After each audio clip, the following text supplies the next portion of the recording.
They have plenty of money. A sullied woman? And then I never asked to end up like this. So this is what's beneath the facade.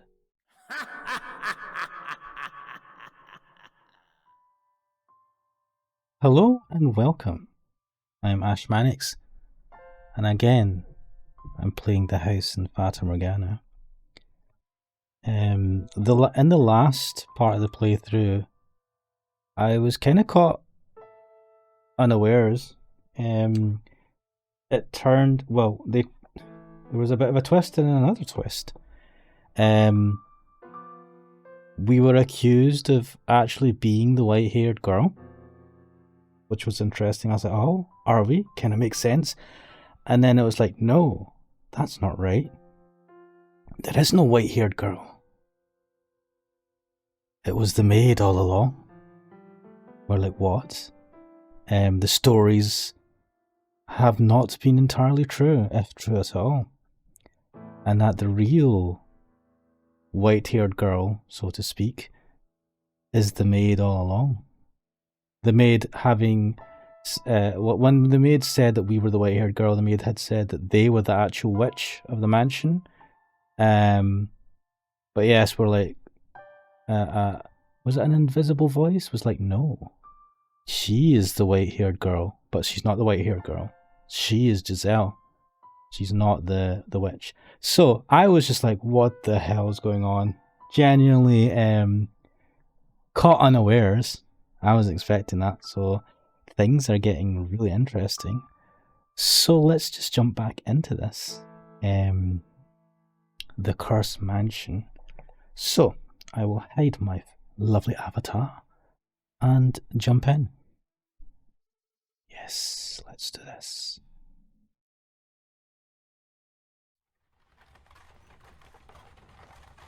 It had been several days since I left the capital, and I could still see, when I closed my eyes, the people lined up on the Grand Point awaiting entry, eager to start a new life there, brimming with hope. It was a city people were willing to pay high taxes to live in. If you are a performer, you could get some of those costs shaved down a bit by putting those skills to use. The capital was harsh on those who wanted in, and apathetic about all who left. It was composed of a powerful nobility and clergy, wealthy merchants and bankers, and a large population of poor. Kind of feels like big cities nowadays. And it was the city I had called home for a long time. I didn't know much about where I was heading.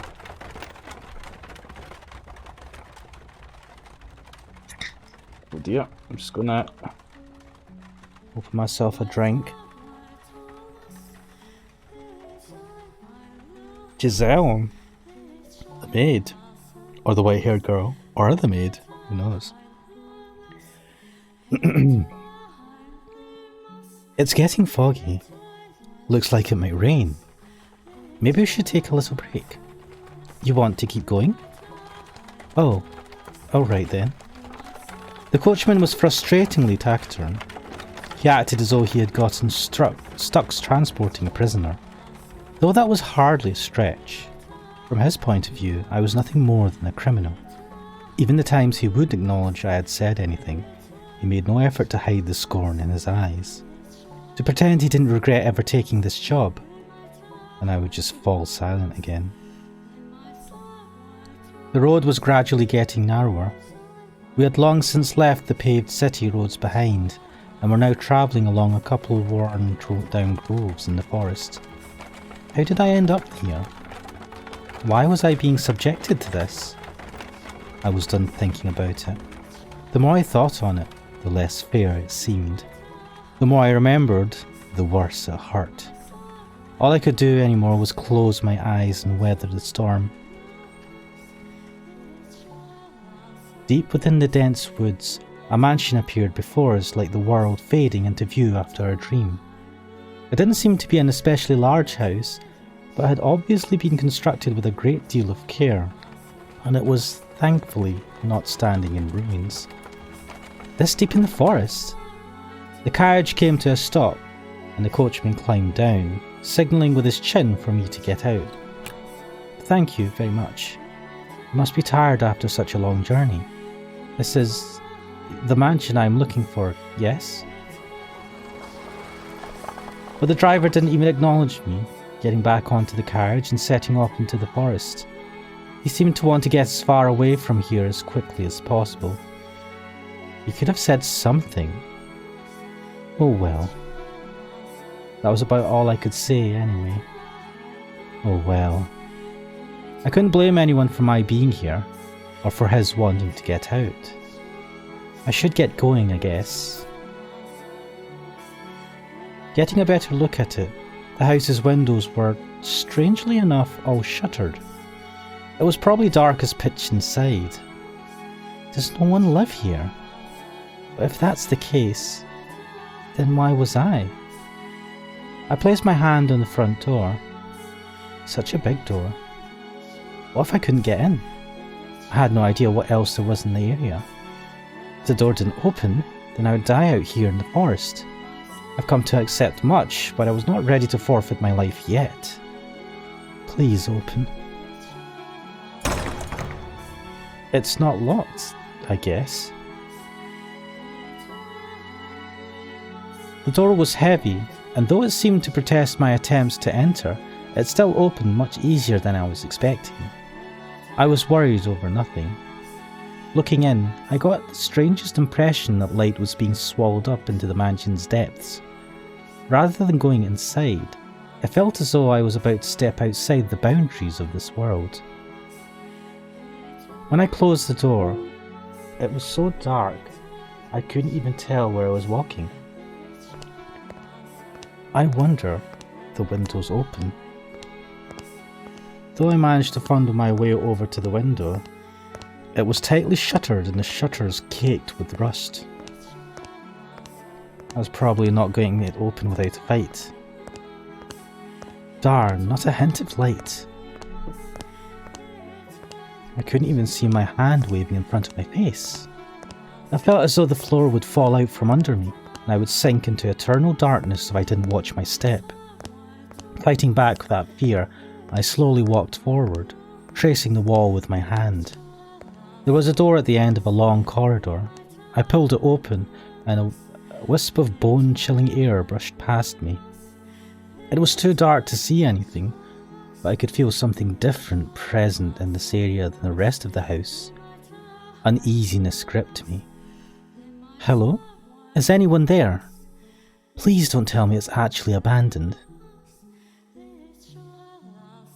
I suppose I can't know without looking around a bit more. My voice simply disappeared into the void. No response. As I pushed forward through the freezing air, for a split second I spotted a shimmer of light. Squinting my eyes, I was able to make out a large window.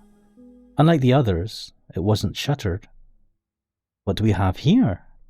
Drapes? I see a little light beyond. My chances were slim, I imagined, but if there was even a slight possibility of getting some light in here, it was worth a shot. So I pulled open the drapes. The next moment, faint but colourful light shone down on me. It was a stained glass window. From beyond the glass I could hear the subtle pitter-patter of rain. It had finally started, it seemed. The different colours of light blended into a milky white, dim but wondrous. It's so pretty. It looks like an angel. Why would someone cover this up? It's beautiful. With a little more light it'd be... Please do not touch the drapes. Or the windows. Suddenly I heard a voice, and I could sense someone else in the room. The man's voice was emotionless, neither deep nor high. Before long he came into view, illuminated by dull orange candlelight. Ooh, Michelle. I'm sorry for coming in uninvited, but I did announce myself. The man stood there, practically blending in with darkness. Had he been there the whole time? He was staring straight at me. His gaze wavered slightly, but not enough for me to read anything in it. Then again, I could hardly make out any detail at all under the light of a single candle. Is this, your mansion? It is. Thank goodness. I was afraid it was deserted. I suspect you would have preferred it if the house were abandoned. Oh, not at all. I would be scared to death staying in this dark mansion all by myself. Ah, I'm sorry. No ill will intended. But I do think it could do with some light. That way you could see where you're walking. And I'm sure this room would look splendid illuminated. Not necessary. I make do perfectly well as things are. How can you see when it's so dark? I have an abundance of candles and oil for lamps. I am not in want of means of creating light. It is not your place to criticize my lifestyle. If you need light, you are free to leave. Wow, this guy's a bit more of an arse. If you are in need of money, help yourself to some of the furniture. This is actually similar to the last story. There's a village not far from here. Trade it for food, then make your way to a larger town. I am no longer able to freely return to the city. I cannot go back there. Please, don't chase me out. So, this is a similar story to what we just watched, the kind of final story. Instead of being running away from people trying to kill her though, she came on a horse and carriage and was left here. She chose to come here. Or was made to go there for some reason. Interesting. I see. And do you ask this of me, aware of how people refer to this mansion? They say that a witch lives here. Not merely a witch. A cursed witch. If you remain here, you too shall likely suffer your own destruction. You're worried for my well-being? Witch or not, my mind is made up. I was sent to this cursed witch's mansion to atone for my transgressions back in the city. It didn't matter what lived here, I had no choice. Wait, you were sent to this mansion because you had done something wrong in the city? Why would they send you to the mansion though? Which will strike you first, I wonder? Regret or the curse? You seem to be doing just fine. It's only a tale. The witch is real, very much so. It is not a legend, nor a fairy tale. The witch. The witch's name was Morgana.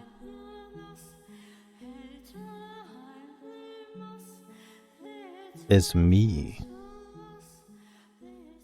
She said the witch's name is Morgana, and he said it was me. So she already knew about the witch. Yes. That was her first encounter. It was nothing flowery or dramatic.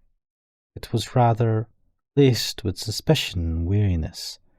We knew nothing about one another, and I had no interest in changing that. But nonetheless, that was where it all began. Where my history... Oh, wait, this is me talking about it. Well, me as in Michelle. Where my history with her commenced.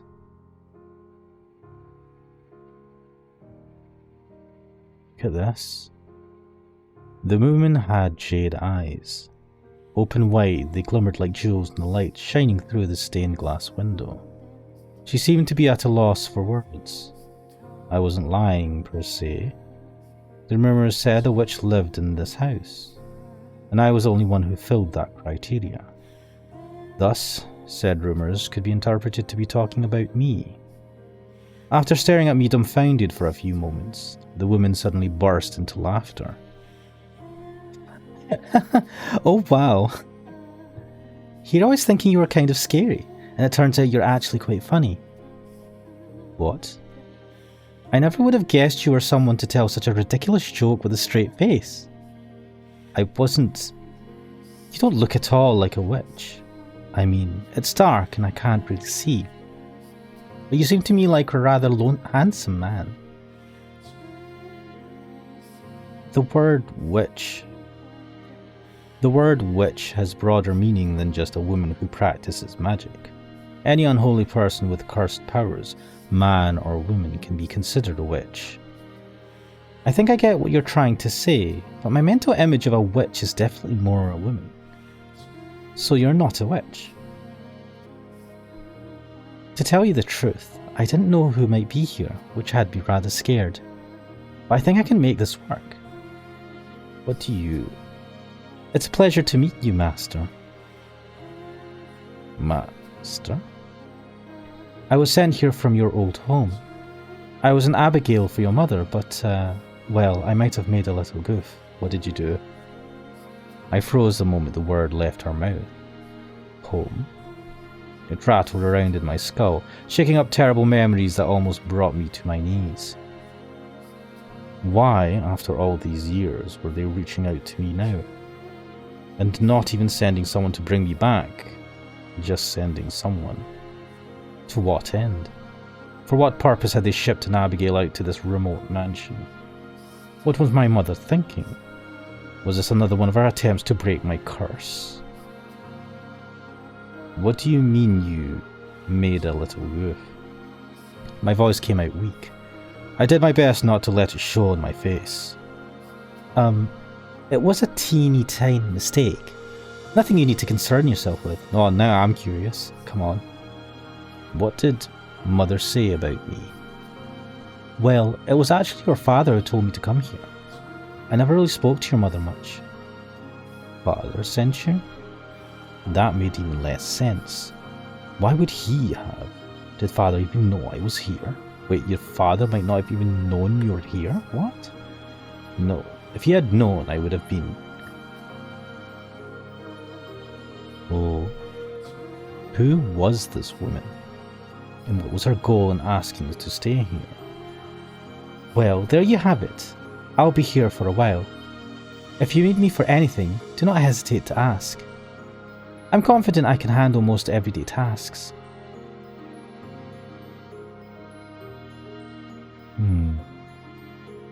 Now, where should I begin? Oh, I know. Are you hungry, Master? Food? I can't imagine you eat much, being as skinny as you are.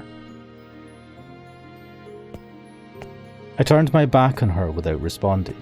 No matter what her goal was, she had been sent from that house. There was no way anything good could come of that. There was no way I could live with someone who had ties to them. I prayed she would take the hint, give up, and leave. Master? And so I kept ignoring her.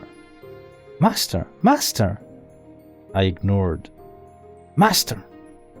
I ignored her. Master, what would you like for supper? Nothing. But failed, spinning back and shouting. That was quick. Her eyes went wide, and then she gave a sheepish giggle. I glared at her as she fidgeted uncomfortably. Eating is one of the most basic human needs, so if you're hungry, you should really eat. I said I didn't want. Given away by your stomach. What was that sound? Oh wait, it was hers. Must you ask?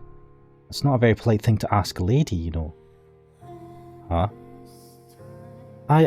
You know, it was a long trip and all I had to eat on the road was dried fruit. I felt like I was some kind of animal. So, what I'm trying to say is that I'm hungry. Ah, yeah, so you're like, oh, do you want something to eat? Do you want something to eat? Because you are hungry. Fair enough. I like this. That wasn't the sound of her stomach grueling, was it? I thought lightning had struck in the distance.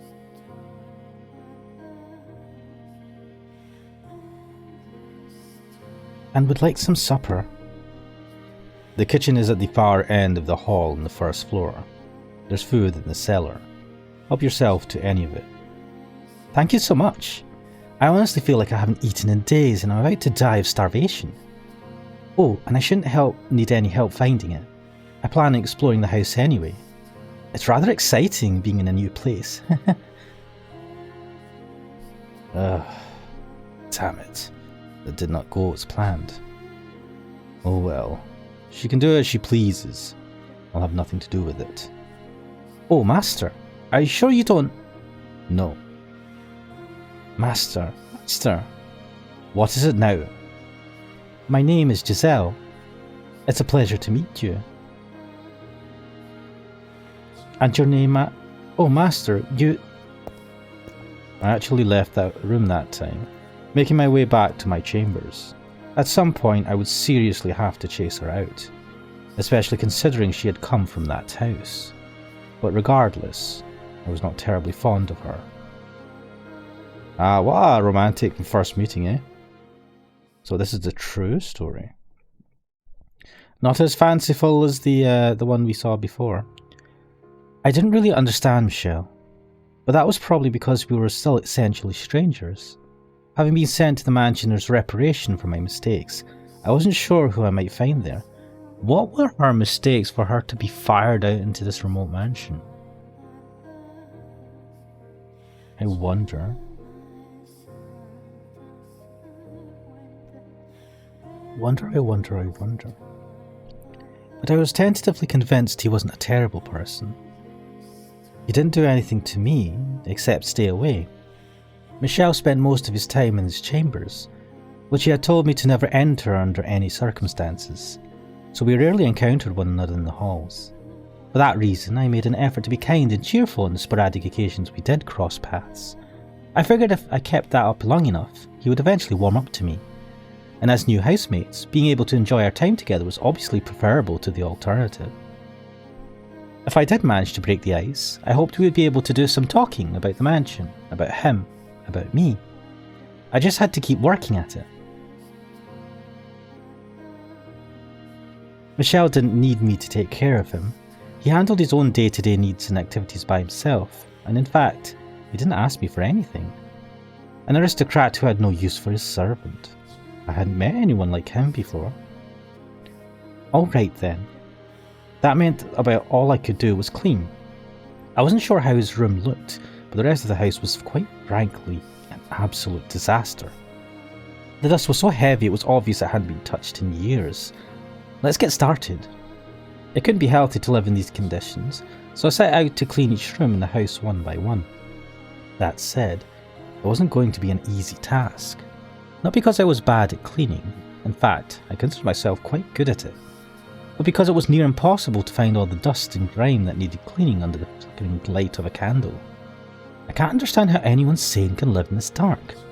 What's wrong with him? Maybe he's actually a vampire. Oh god, wouldn't that be something? I can see it now, him sneaking out every night to suck the blood of pretty girls. Priceless. Ack, that means I'm in trouble. Look at me, Miss One-Woman Comedy Show here. Yep. If I am to be able to get him to warm up to me though, maybe that'll give me a little more room to make some changes. Like opening some windows. No light and no fresh air. No thank you. Anyway, I set the candlestick down, pulled over a chair to stand on, and started wiping down the shelf.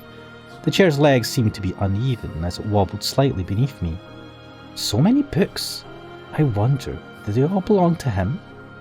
I knew parchment was expensive, so it was rather astonishing seeing this many stacks of it in one place. There were even some books with bulky, extravagantly decorated covers. He does come from an esteemed family. I'd spent enough time at his family's home. It was a constant bustle of servants and guests, the exact opposite of what this mansion was like. Why had he left his home? What had he done to be sent all the way out here, to this remote mansion with a less than savoury reputation? Need to be careful not to overstep my bounds. I am a servant now.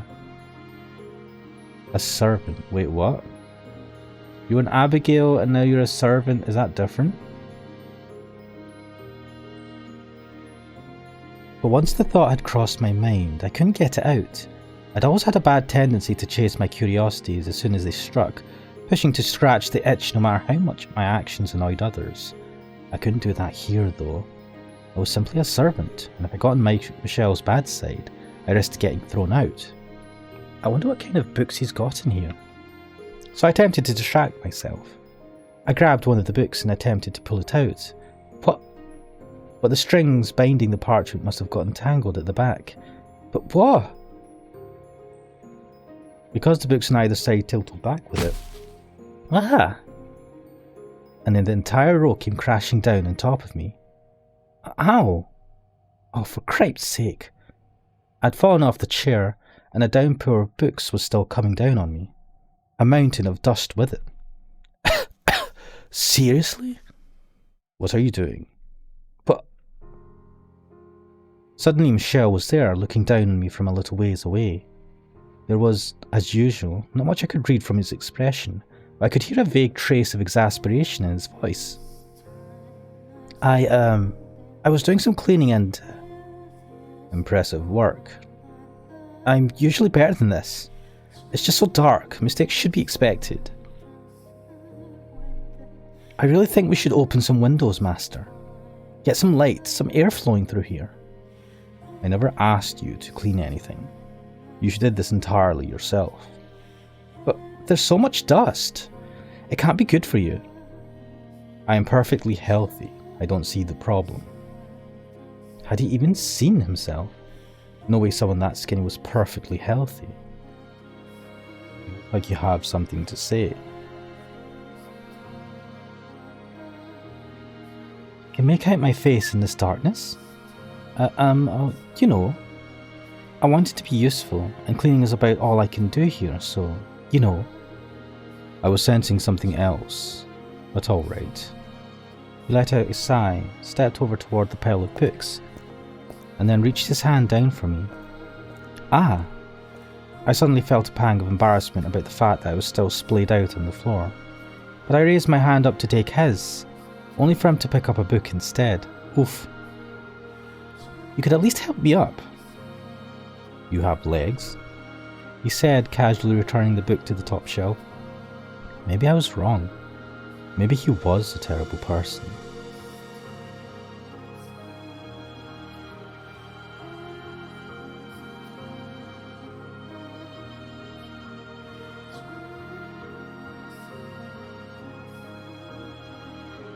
So, Master, are all these books yours? Giselle asked, not a trace of remorse visible on her face, despite having made a mess of the room she was supposedly trying to clean. I gave a curt nod. Really? That's impressive. Must have been hard work getting them all here, huh? There's got to be 100 books here. You could fill a whole carriage at least. It's like you've got your own personal library. She'd been pouting only a few moments earlier, but her smile was back in short order. Her jade eyes were like little balls of curiosity, glittering in the faint candlelight. I was not particularly fond of overly expressive, rather overly curious women. Did they not care that they trampled uninvited into other people's personal spaces? Or were they not even aware that their actions were invasive? I averted my gaze from hers. I receive one roughly every month. Ah, I see. Wait. She turned back toward the shelves. I presume she understood the implications of what I had just said, of the fact that there were nearly 100 tombs here and I received only one a month. Huh? Giselle fell silent. I couldn't blame her if she thought my circumstances, or my family, if she thought my life bizarre, but I didn't care what she thought of me. In fact, it was to my advantage for her to be uncomfortable. I just needed her to stay quiet and keep her nose out of my business. There's more... Wait, is this Michelle or Giselle saying it? There's more than I thought. I said not to her, but to myself. Oh. I had no reason to count the passage of time anymore. Only the book served as a record of how long I had been here. 121? What? There are 121 books. 10 years and 1 month? You were counting. I thought she had just sheepishly gone quiet. What an inscrutable woman.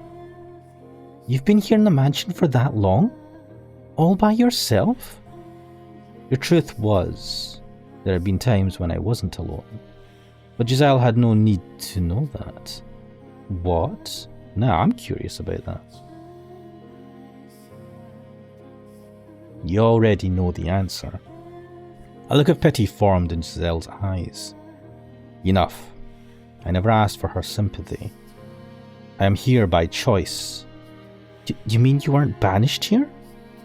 No restraint, this woman. No. I came here of my own volition. I didn't care enough to elaborate, though. Picking another book up off the floor, I brushed the dust off its cover. It was a gaudily decorated tome. That's a very fancy book, isn't it? But apparently Giselle was unable to take a hint. What's it about? I let out a sigh and opened to no page in particular, sticking the book out toward her. She was a servant, and a woman. There was no way she could read. Damn, man. Let's see here. This land... Oh, damn! Yeah, get up, you Michelle. This land is hardly suitable for cultivation. It can only produce over-sour grapes.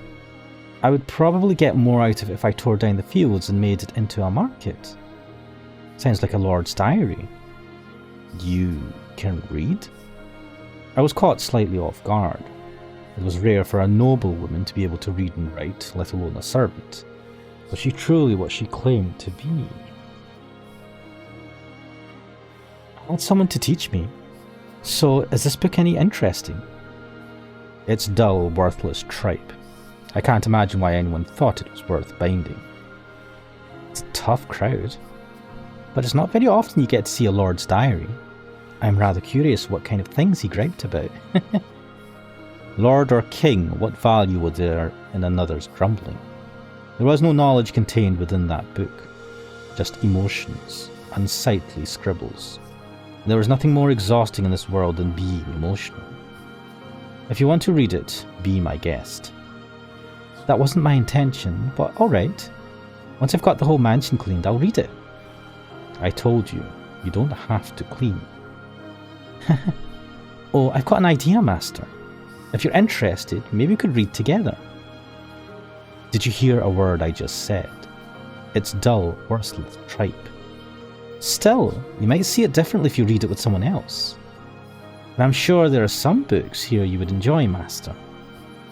You're wasting your time.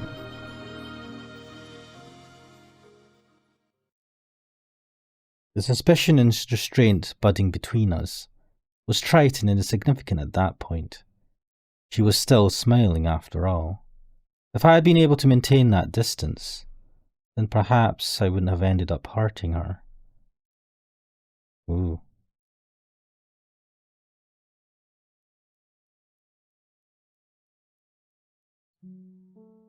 It had been a little under 2 weeks since I had moved in with Michelle. Though we lived in the same house, we rarely saw each other. On unlucky days, I wouldn't see him at all. I wasn't sure if he ate in his room or our schedule was simply misaligned, but we never had any meals together. Perhaps he was deliberately avoiding me. This has to be it. I know servant and master don't usually eat at the same table, but even so, he could be a little less obvious about it. Am I really that much of a nuisance? I'm not doing anything inappropriate, am I? I'm being pleasant and sociable, aren't I? I haven't given him any reason to not like me, I think. I hope. He had never been very enthusiastic about my staying here, but I hadn't been given a choice. I'd been sent here by his family. Besides... No, out with the negative thoughts. Got to stay positive. Yeah, he hasn't tried to chase me out yet. I just haven't broken the ice. I had to stay positive, optimistic, happy thoughts, and be myself. As long as I kept working at it, with enough time, Michelle would surely come around and not be so distant. I've got to go, so let's get to work. First, I make supper, and then I ask him to have it with me. Got to be proactive when it comes to the reclusive types. Alright, here goes. Or, here would go. But we're almost out of supplies. Well, so much for that. The cellar was where the non-perishable food was stored. Dried foods, smoked meats, cheeses, and a small scattering of root vegetables. Looking at this makes me feel like a soldier holding down a castle's fortifications. Had Michelle really gone 10 years on nothing but this? I would have raised the white flag long ago. He said he hadn't left the mansion at all in those 10 years. I assume he at least goes out to get supplies, right?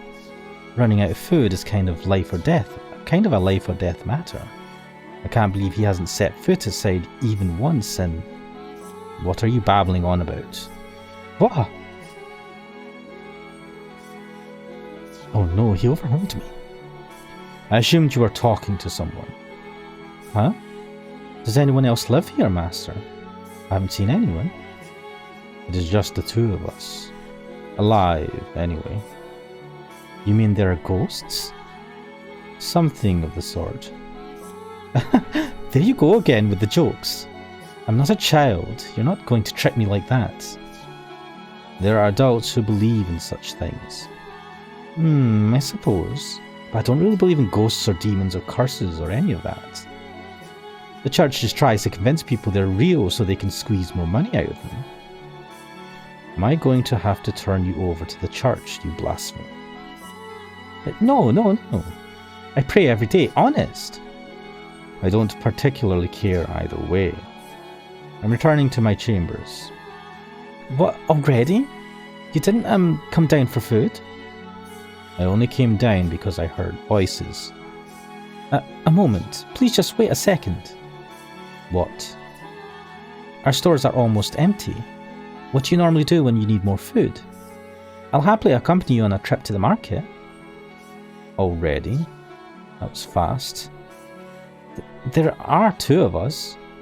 I really don't eat that much, do I? In the dim light, it was difficult to make out Michelle's expression, but I thought I could see a tinge of annoyance on his face. Hold your ground, Giselle. You said you wanted to get closer to him. Ah, is that a parsnip? Michelle was holding a tangled ball of roots. The reason I asked was because the parsnip looked like it was on the verge of total decomposition. See, there is still food. He then handed it to me. But wait, you want to eat that? It's clearly seen better days. You're going to get sick.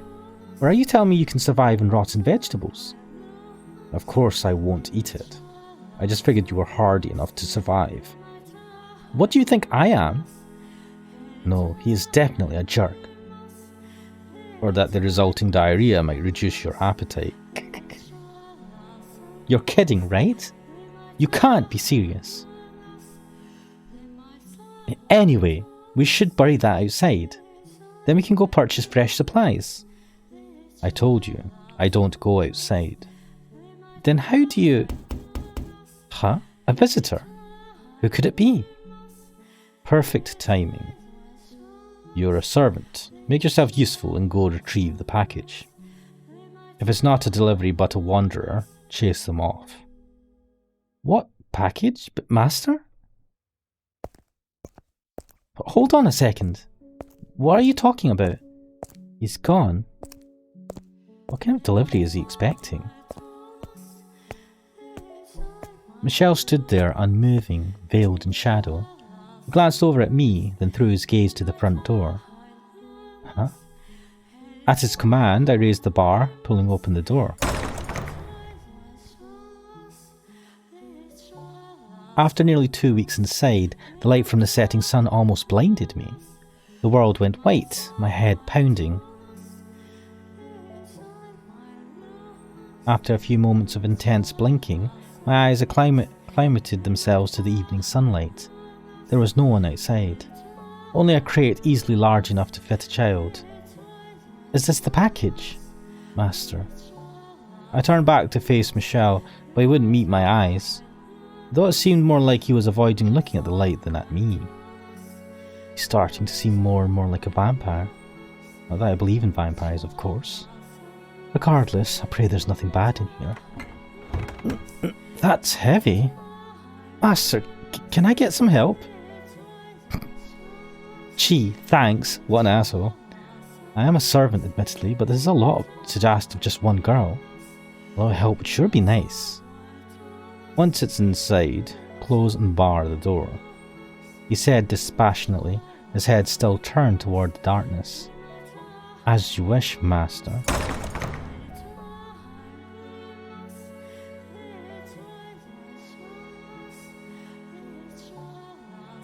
As the door was shut, I found myself sucked back into a world of darkness. It hadn't been 2 weeks, but the lack of light was beginning to become my normal. The outside world growing farther and farther away. Being holed up in here is definitely not good for me. I should go for a walk sometime, maybe plant some flowers or vegetables. Yeah, I like that idea. Maybe I can grow that old tangle of roots into some fresh parsnip. What else do we have to plant? It'd be great if there were some flower seeds. What are you doing? Open the box, now. As you wish, master. Oh, there's food inside? In the box was a burlap sack filled with berries, root vegetables and smoked meats, as well as an assortment of bread, fruits and wine. Aside from the fruit and bread, everything else was the same as what Michelle kept in the cellar. Ah! And buried beneath the burlap sack was a single book. 1 book a month. He really hasn't gone outside in 10 years. It appears you have begun to grasp the situation. Yeah. But why? This was delivered by someone from your house, master, wasn't it? A servant, I assume. Why would they leave without saying anything? No one wants to talk to a cursed man. In the past, they would occasionally check in on me, but that hasn't happened recently.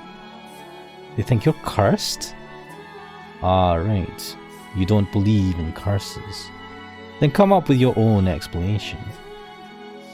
An excuse for them to want to stay away from me. That, for example, I killed someone, or maybe that I'm insane. I couldn't. Regardless, I am not normal. So, in the previous story it was said that his curse was if he touched someone he would kill them. And that Giselle in that story was a witch and being chased, which is why she was sent to the mansion. Very kind of romantic. But this is reality.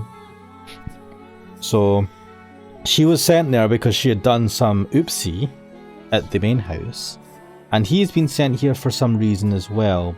And I've got a feeling it's not because when he touches people they die, but for some other reason. Bring the food down to the cellar, the book to the library. You are, of course, free to refuse and run back off into the woods. I'll do it. All right. Then you take care of that. Hey. What is it? I just noticed there's something else in here. It's wrapped in cloth. What could it be? Ooh, a painting. For you to hang up somewhere in the house, I presume. It's so dark I can't see it very well, but I'm sure it's... Don't touch that. What? Michelle, who had kept his distance from me until that point, suddenly marched over and gripped the painting from my grasp. Master? His face was twisted into a look I had never seen him make before. Was it indignation? Disgust? Hatred? Panic? I couldn't tell, but there was more than enough negative pressure to cause me to flinch back. Is that painting perhaps something important? A landscape painting, he muttered under his breath, the tension melting away from his face. I was left looking at his usual blank, impenetrable expression, but his eyes were still fixated on the picture, staring at it unblinkingly. Why a landscape painting? Some kind of passive-aggressive message? It's not of anywhere nearby. Did they travel somewhere? Well, it's not of that girl, so that's an improvement. Oh, what? Master? Oh, you're still here. Still here? Of course I'm still here. Who do you think you asked to take care of the package? What's with you? just running over and snatching the painting from me. You scared me. Could you maybe explain yourself? What's so special about that painting? I don't believe that's any of your business. None of my... Of course it is. You ripped it out of my hands like I was some kind of thief. I have a right to know what that was all about. And maybe an apology while you're at it. You told me to open the box, so I did. Then all of a sudden, you're angry. We are not equals. Do not mistake yourself for my friend. You have a right to know. You have no such thing. You don't have to be rude. I'll say it again. Leave if you don't like it here. I never asked for you to be here. That was your wish. My wish? Are you out of your mind? I never asked for this. I never wished for it. Who in their right mind would want to be sent to some house in the middle of nowhere? Who would ever want to go through that? No, calm down, Giselle. You can't get angry. You're right, that is what I wanted. But I never wanted to make you mad or for us to argue like this. I just wanted to get to know you better, to get closer to you. I mean, it would make things smoother for the both of us. It would make living together more enjoyable for us. Listen carefully.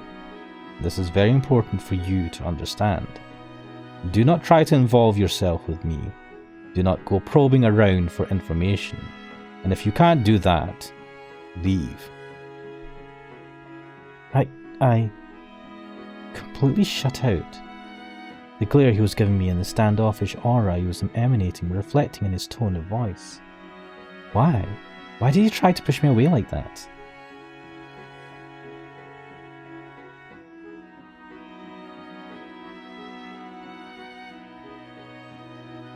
It seemed Giselle really didn't know much about me. Despite being sent here from my house, she was unaware of the monthly deliveries, as well as the reason why I lived in the mansion all by myself. Why, though, would they not have told her anything? Why had she been sent here left completely in the dark? Giselle looked up at me, fear and bewilderment in her eyes, though I thought I could see a glint of suspicion beneath it all. Like her true feelings were bubbling to surface. Everyone had darkness in them they kept hidden. No one was exactly who they appeared to be. She was undoubtedly thinking, I'm not here because I want to be. I knew from the moment I first saw her that her bubbly sweet effect was all a facade. Had she thought I was dense enough to not realise, she was no different than anyone else. What I didn't understand, though, was why she refused to leave no matter how hard I pushed. What was she hiding beneath that innocent-looking face? What was she thinking?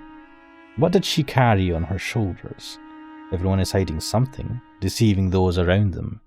I had to figure out what she really was. May I ask you something?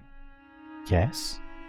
On the day you arrived, you said you made a teeny tiny mistake while working at my family's house. Tell me about that. What did you do at the Bollinger estate? Bollinger, yes. In that moment, brief though it was, her disposition wavered. Fear. Terror? No, perhaps anger. I couldn't tell. Nevertheless, it was abundantly clear that that was a subject she had no interest in me breaching, and so she had borne her fangs. The smile she donned now was visibly forced. It's nothing you need to concern yourself with, Master. I promise, it was an insignificant little thing. She couldn't say. Why couldn't she tell me? What had she done there? What did this woman know about that house? What did she know about me? What was concealed beneath that smile of hers? I am the master of this house, and you are a servant, and still you refuse to tell me? Like I said, it's nothing. There's no reason to bother you. With a mere servant's personal blunders, Master. What are you hiding? I'm not hiding anything. Then you should be able to tell me exactly what you did at the Bollinger estate. Like I said. Tell me. Tell me. You won't tell me a thing about yourself, and yet you demand others tell you about themselves? Here you are, practically threatening me. demanding I tell you something I don't want to talk about. And yet you still haven't told me anything about the painting. Oh ho. So I was right. You do have something to hide. How many times must I repeat myself? We are not equals. I don't care if it's insignificant or something you don't want to talk about. What? I'm ordering you to tell me. A trifling blunder would not get someone sent to live with a cursed man in a house spoken of so unfavourably. Whatever she had done at the Bellinger estate, that had something to do with why she was here. If she truly hadn't done anything, then she had something to gain from this place, or possibly from me. And if that was the case, I had to get her to talk. Make me... Giselle's eyes were open wide. I recognized the look she was giving me. I knew very well what that gaze meant. You're an abomination. It was the same as them. Fear, contempt, revulsion, repulsion. The way she acted, the way she spoke, it was exactly the same. You're no different. I made her uncomfortable. I made her afraid. She thought I was unpleasant. She thought I was despicable. She thought I was an abomination. In a frenzy, I grabbed her by the shoulders, clamping down far more powerfully than I had meant to. Stop! Her face, contorted in pain, morphed into someone else's. Who was I directing my anger at? Where was this rage being aimed? Who are you calling an abomination? But what? Tell me, who? The black furor bubbling up from within me knew no end. The girl, she ridiculed me. She denied my identity with her glare. I couldn't escape from that phantom, that reality. But what are... I never called you... Go... Get away from me. Get your hands off me. Giselle's scream echoed in the entrance hall, rattling my eardrums. She frantically smacked my arms aside, and then I came back to my senses. She was standing a little ways away, breathing heavily, arms wrapped tight around her body, glowering at me, showing her opposition to my touching her. Ah. Enlightening. No. You just, you startled me, that's all. Some servant you are, telling your master not to touch you. Wow, what a fucking talk. This is a very unhealthy relationship we're having here. Quite different from the story we heard before. I am, oh, right, I have, you know. I'm allergic to people. Get the... It's a very unique condition, I hear. I mean, can you believe that? See, you know how some people get all red and itchy when they touch a dog or cat? It's that, except for people, so I'm sorry. I wasn't trying to be disrespectful. I beg your forgiveness. Why don't you speak your mind? What? This is what's going through your mind right now. I have nothing to apologize for. No, that's not. I can somewhat sympathize with your plight, being made to apologize even though you're hurting. I raised my hand against you first, after all. Then you forgive me? Sympathy does not equate to forgiveness. Oof. Now, you take care of the package. After all of that, you're just like, sort the package out, don't give a shit. I'm heading back to my chambers. What is it? You're not going to make me leave after what I just did. Wait, I mean... No, I am not. For it would seem I can make you leave on your own whenever I so please. Oof. Besides, I had yet to learn what she had done. It would be exceedingly difficult to get the story from her own mouth, which left me with one option. To write a letter to my mother, as much as the very thought revolted me. Oof. So he is able to touch her without killing her, so clearly he doesn't have whatever that curse was in the previous story. So what is it that... Why is he being ostracized from his family? People used to talk to him.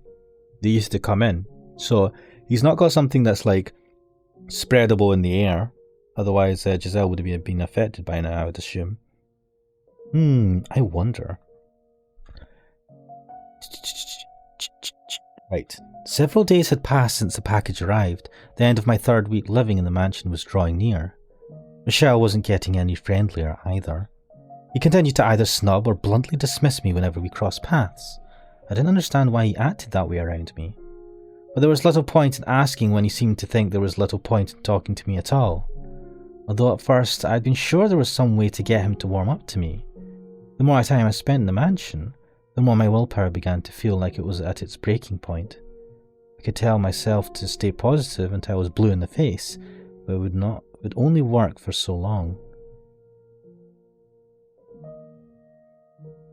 The one pretty place in the whole house. I'm glad he hasn't covered it back up.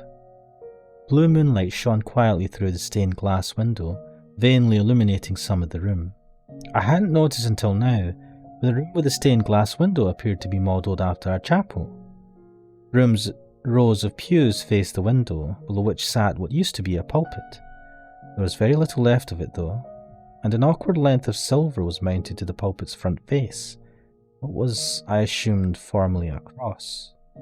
Upon further reflection, rather than facing the window, the pews seemed to be pointed at the pulpit, or perhaps the cross hanging on it. I wasn't sure why there would be a chapel in a mansion, but I had no one to ask about it. For a house of this size, a statue of Christ or the Virgin Mary seems more appropriate. It's a very well-made chapel at any rate. I doubted Michel had it built for himself. There would be no reason for him to cover the window if that were the case. Nor had I ever seen him come to pray. He doesn't seem like one to believe in God. God. I'm not even sure if God really existed, then surely the world would be a much more pleasant, peaceful place. No unfair disparities in money or power. No senseless misfortune. I certainly wouldn't have found myself here either. But God was evidently quite fond of giving mankind trials, so he'd probably tell me with a straight face that this was one too. Or perhaps we simply had a false impression of him. And he didn't actually give us anything. He merely sat back and watched from somewhere far, far away.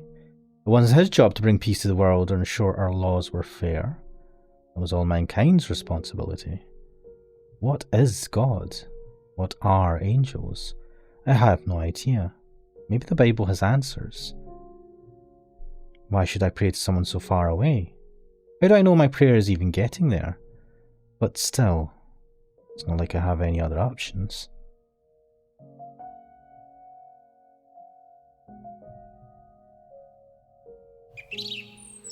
Don't you worry. It'll all work out, promise. I already know where I'm going to work. It's a really prominent noble house, way out of the reach of some small-time merchants like us. You never know, this could be my big break. Oh, I'm just kidding. Don't look so worried. I'll be just fine, honestly. I'll make enough money for us to get back onto our feet. Oh, for goodness sake, I can handle it. Leave everything to me. You just wait, I'll make our family into something you can be proud of. I'll be fine. Yeah, say bye to Mom for me. I probably won't be home for a while. What? You're afraid I'm going to make some careless mistake? I'm not that airheaded. I can be a refined and elegant young lady.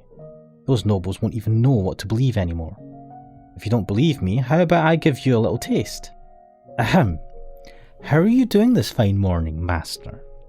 Your morning beverage is ready, prepared with the utmost of care. See, how about that? Not bad, huh? What? You really think it sounded forced? So she came from a poor family to be the Abigail of a noble family. Oh, here we are. I was the daughter of a merchant who ran a shop in the capital's main street. My father had passed away in a plague, so it was just me, my mother, and my older sister. It would be a lie to say business was doing well. We struggled to squeak by day to day after taxes, but we couldn't just abandon the shop and leave the capital either. So we tried to make the best of what we were able to take in between the three of us. Then, my sister fell in love with a moderately well-off aristocrat.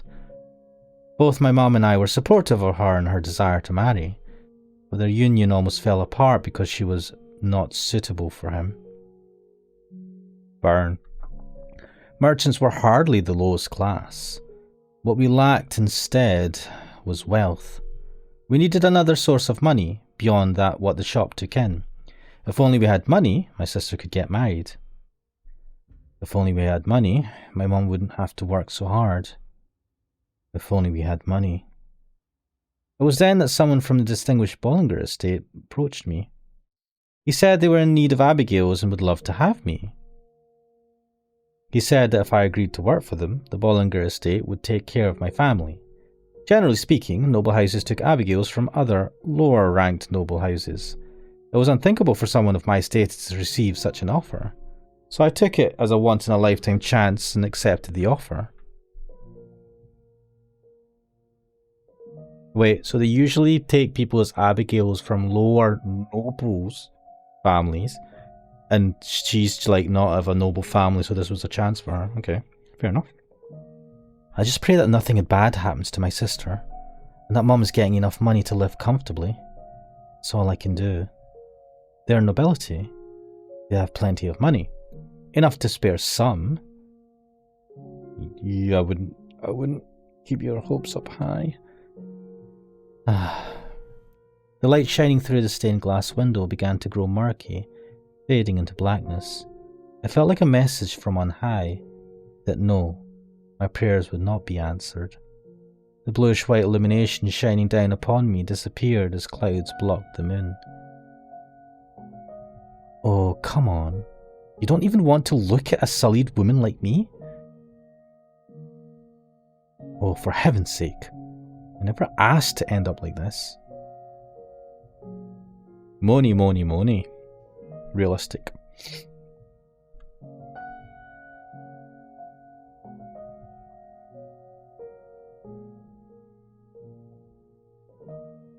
They are nobility. They have plenty of money. Enough to spare some. Oh, come on.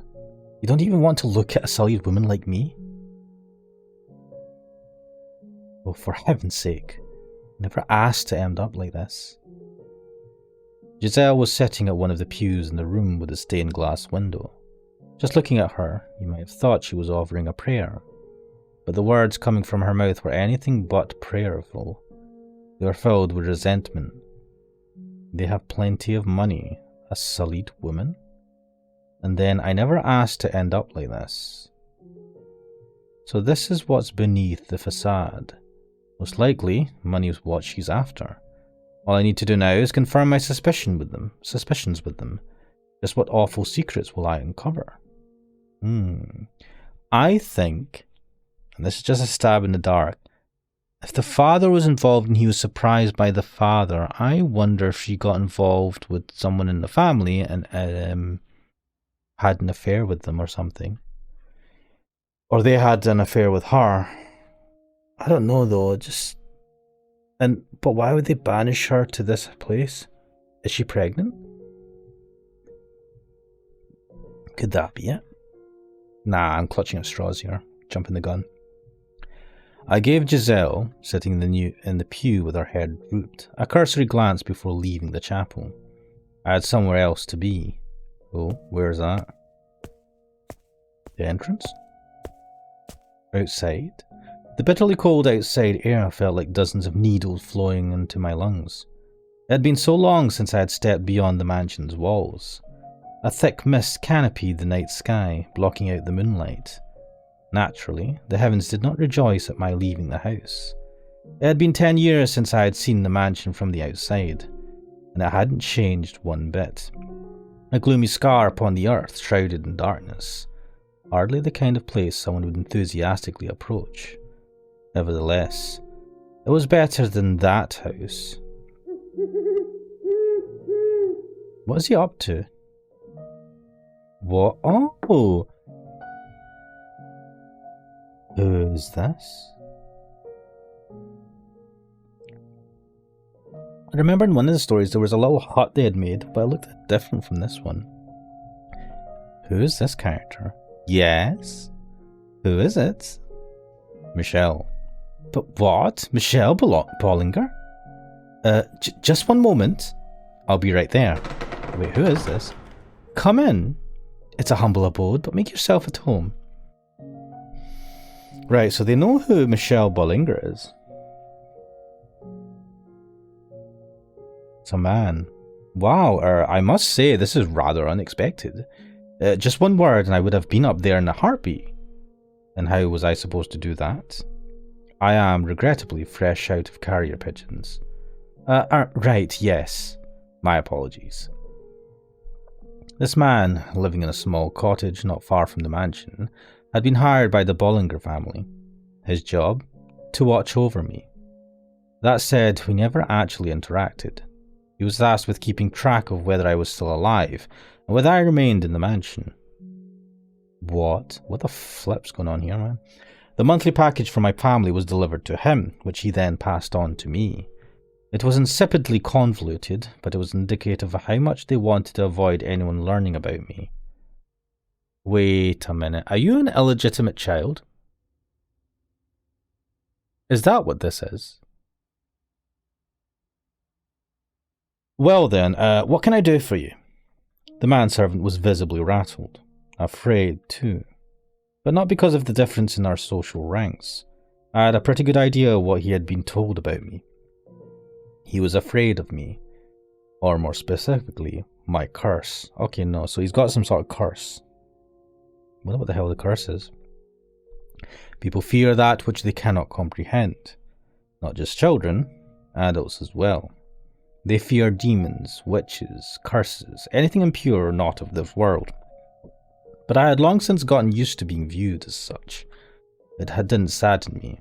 It didn't disappoint me. It didn't pain me. Some things were too foolish to concern yourself over. Though it certainly doesn't make me feel good either.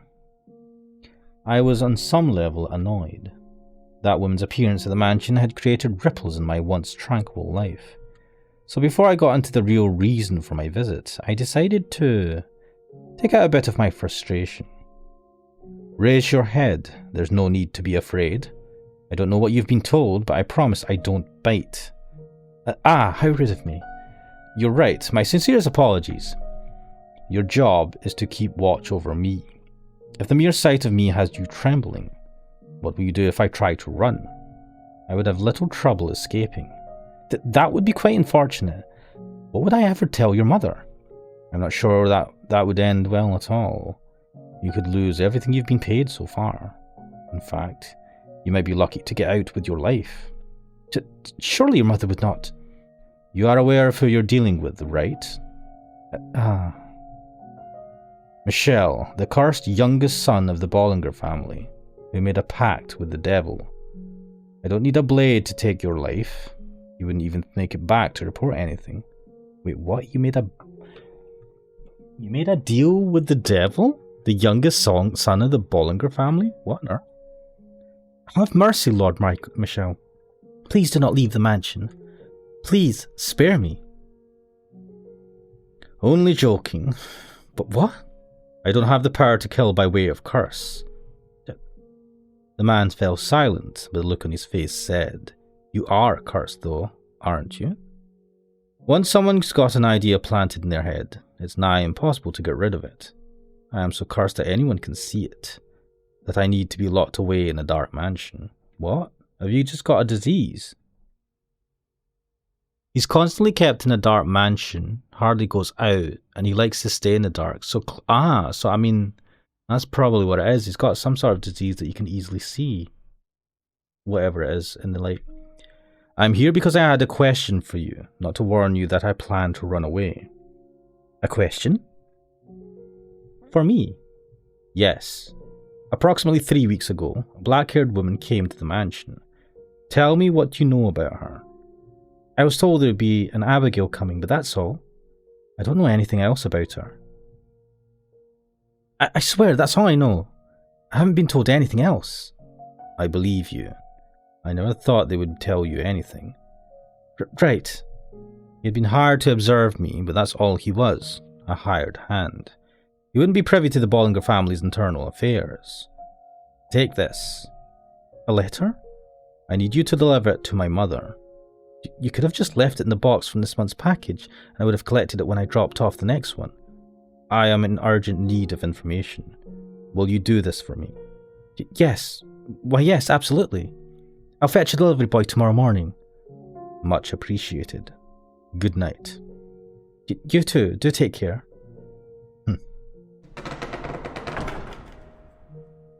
Ooh, interesting. Lord Michel. Yes? Is it true that you don't have... Would you like me to sew your mouth shut so you can never open it again? Was he going to ask if you didn't have a soul? Not at all. My sincerest apologies, Lord Michel. That was horribly disrespectful. Good night. Why would you ask? Is that what he was going to ask? Why would you ask that? Cursed I most certainly am.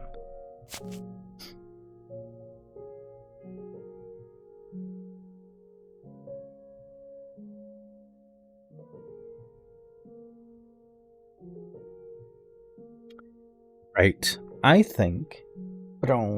just going to show my lovely avatar face. I think this is a good place to stop. Save it there.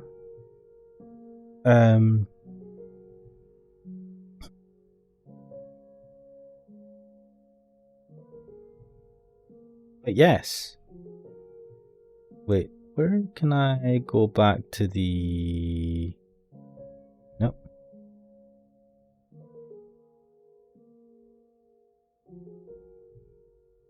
I think we'll leave it there for now.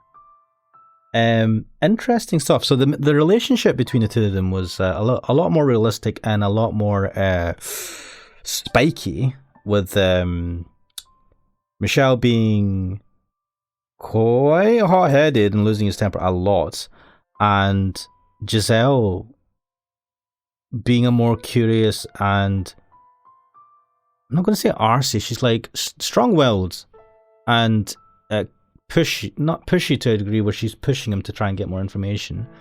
And it's a facade. She's not just like, oh, I'm just a damsel in distress type of person. She's like, right, fucking pretend to be nice. Well, not pretend, but put on a bit of a facade. Be positive. This is shit though.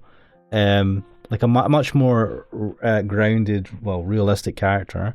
And they both have some weird things going on that we've still not figured out. I suspect Michel has some sort of hideous disease that makes him look ugly. He might look nice in the darkness, but there's something about him that you can see in the light that makes it's just like some sort of disease thingy.